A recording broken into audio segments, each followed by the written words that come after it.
बातों से बिल्कुल अलग है। आगे वीडियो में मैं पूरी कोशिश करूंगा कि आपको ब्रह्मचर्य से संबंधित हर छोटे बड़े सवाल का जवाब ईमानदारी से दूं, ताकि आप ब्रह्मचर्य की सच्चाई को जान पाएं। तो चलिए सबसे पहले जान लेते हैं कि ब्रह्मचर्य आखिर होता क्या है।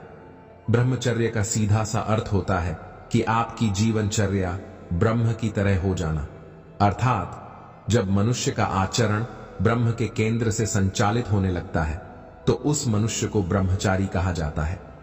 जब व्यक्ति ब्रह्मचर्य को प्राप्त होता है तो उसको इस संसार की बहुत सी भौतिक सुख सुविधाएं ब्रह्मचर्य के सुख से छोटी प्रतीत होने लगती है।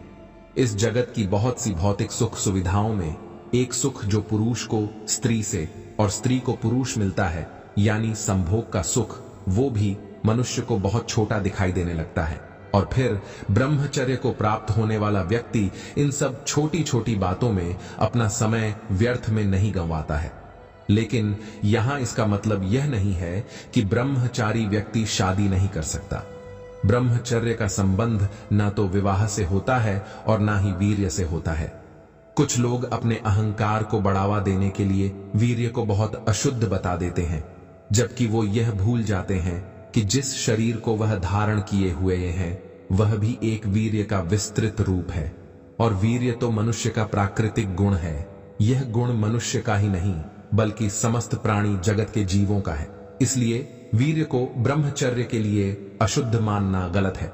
एक बात यहां ध्यान देने वाली यह कि जिस ब्रह्मचर्य की परिभाषा आज के लोगों द्वारा गढ़ी जा रही है उसका केंद्र काम ही है।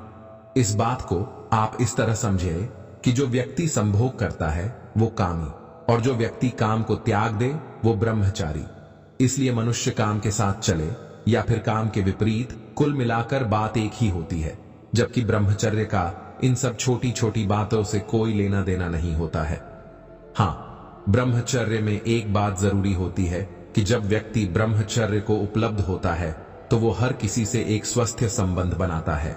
जैसे कि ब्रह्मचारी व्यक्ति हर किसी महिला को काम भरी निगाहों से नहीं देखता है। कुल मिलाकर ब्रह्मचर्य का अर्थ है सत्य को जान लेना। इस प्रकार अब आप समझ गए होंगे कि ब्रह्मचर्य क्या है।